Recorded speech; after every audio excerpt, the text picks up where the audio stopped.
নমরুদ তার প্রধান পুরোহিত, তার নাম আজার।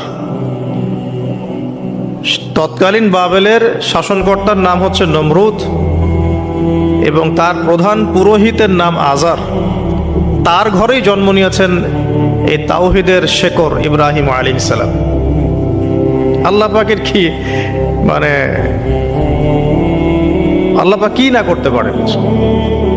যেখানেই আবু জেহেল সেখানেই মুহাম্মদ সাল্লাল্লাহু আলাইহি ওয়াসাল্লামের জন্ম হয়, যেখানেই নমরুদ সেখানেই ইব্রাহিমের মতো মানুষ আসেন, যেখানেই ফেরাউন সেখানে আবার মূসা আসেন। মূসাকে আল্লাহ রাব্বুল আলামিন ফেরাউনের ঘরেই মানুষ করলেন, ইব্রাহিম আলাইহিস সালামকে আল্লাহ পাক আজারের ঘরেই মানুষ করলেন।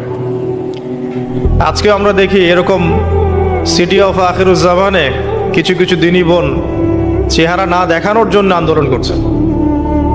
চিন্তা করতে পারেন, যেখানে যত বেশি জাহেলিয়াত সেখানে তত পাক্কা মুসল্লি জন্ম নেবে, মুমিন জন্ম নেবে ইনশাআল্লাহ। যেখানে যত বেশি জাহেলিয়াত সেখানে তত শক্তিশালী মুমিনদের জন্ম হবে ইনশাআল্লাহ। তো এখন